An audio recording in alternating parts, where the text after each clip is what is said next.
Minisitiri wa Siporo Nelly yavuze ko amahirwe igihugu cyahaye buri munyarwanda kititaye ku uwo ari we, amateka ye, idini cyangwa indeshyo biri mu byatumye agera aho ari uyu munsi, bigaragiwe n'umuhate yashyize mu byo akora, akumva no gukorera u Rwanda ari ukwikorera. Yize ubukungu araminuza kugera kuri masters, asanzwe akina basketball kandi yakiniye n'ikipe y'igihugu. Yavuze ku cyerekezo cy'igihugu cyamuharuriye inzira, yagarutse kandi ku mateka ashaririye ashingiye ku mubyeyi we wagize uruhare muri Genocide, nyine yitwa ariko ibitekerezo by'abagore. Kuva mu Ukuboza kwa 2024, Mukazayire ni Minisitiri wa Siporo, inshingano yahawe avuye ku mwanya wo kuba umunyamabanga wa leta. Mu kiganiro yajyanye na Nelly Mukazayire, umwe mu bashinze umuryango Right for Unity Bycast, yagarutse ku buzima bwe n'uko yabaye Minisitiri wa Siporo. Right for Unity ni umuryango utegamiye kuri leta ugamije guteza imbere indangagaciro zirimo kwihangana, kudaheza, uruhare rwa buri wese no kurengera ibidukikije binyuze muri siporo.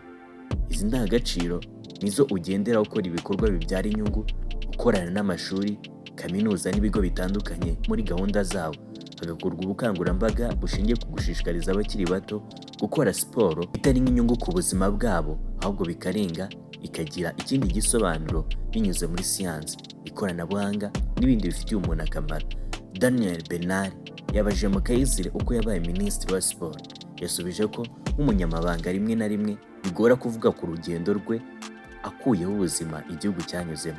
Amasomo ye yayigiye mu Rwanda kuva mu yisumbuye kugera muri kaminuza, aho yaminuje mu bukungu muri Kaminuza y'u Rwanda.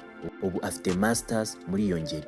Uyu munsi Minisitiri wa Siporo nyuma yo gukora mu biro by'umukuru w'igihugu igihe kigera ku myaka 10, nyuma agakora mu kigo gishinzwe kumenyekanisha ubukerarugendo bushingiye ku nama RSB, yavuye ajya gukora mu rwego rw'igihugu rw'iterambere. Inshingano zakurikiwe no kujya gukora muri Minisiteri ya Siporo umunyamabanga uhoraho nyuma nka minisitiri. Ati, mu buzima bwanjye ndi umuntu wakunze siporo, nakinnye basketball mu mashuri yisumbuye no muri kaminuza, nakiniye by'igihe gito ikipe y'igihugu, nyuma njya mu bindi. Siporo ihora mu byo nkora buri munsi, ndacyakina basketball nk'utarabigize umwuga. Yavuze kandi ko kwisanga mu mwanya arimo uyu munsi bishingiye ku rugendo rw'igihugu cyafunguye amarembo, aho icyo umuntu ashaka kugeraho akigeraho uko byagenda kose. Yasobanuye ko u Rwanda rumaze imyaka 31 mu rugendo rwo kwiyubaka nyuma ya Genocide yakorewe Abatutsi, kandi ko muri iyo myaka buri munyarwanda yeretswe ko ashobora kugera ku ntego ze. Ati, twese twabonye amahirwe yo kongera kubaho, kugira icyizere, kumva ko dushobora kugira ahazaza kubera igihugu gifite icyerekezo, igihugu kitwereka ko nubwo twari mu bihe bigoye nk'igihugu n'abantu ku giti cyacu, kuko amateka y'u Rwanda aragoye ku buryo bamwe bagoye no kugira icyizere cy'ejo hazaza. Abarokotse Genocide, abari impunzi igihe kinini, imiryango yisanze idafite icyerekezo mu buzima bugoye, aho bamwe mu bo mu muryango wawe bishwe, ikindi gice cyaragize uruhare muri Genocide.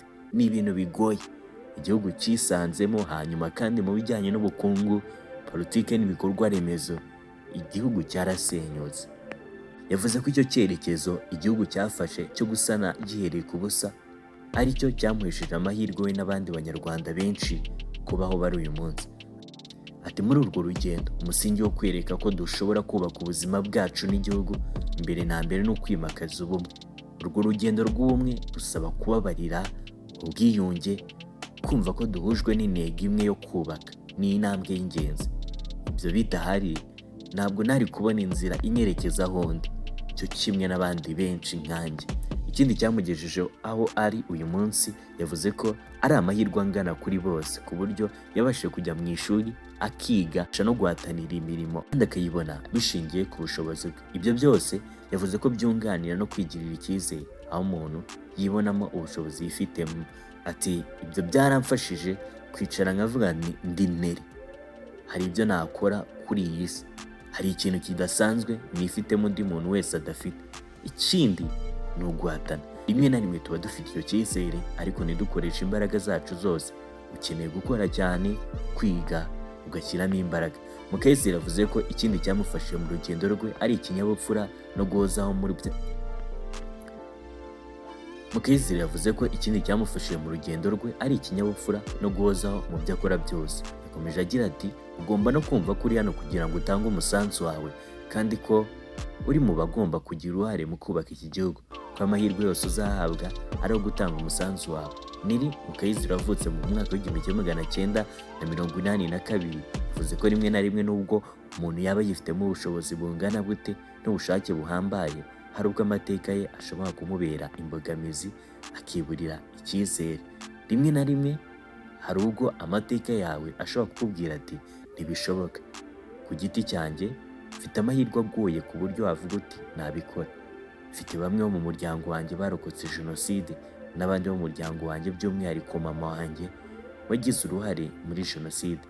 Rimwe na rimwe nari mfite amajwi menshi yambwira ngo ntibishoboka, ariko icyatumye mbona ko ntabigeraho ni ubuyobozi bukwereka ko bitagombera mama wawe, umuryango wawe, idini, indeshyo yawe, ahubwo ko bigombera icyerekezo igihugu gifite, ko uri umunyarwanda, ko ufite inshingano, ufite umwanya, hanyuma umuhate ushyiramo ku giti cyawe kugira ngo bigereho, hanyuma n'intego ariyo yo gukorera igihugu. Ku iyo ndi gukorera igihugu nanjye mba ndi kwikorera nkorera n'abazakurikiraho.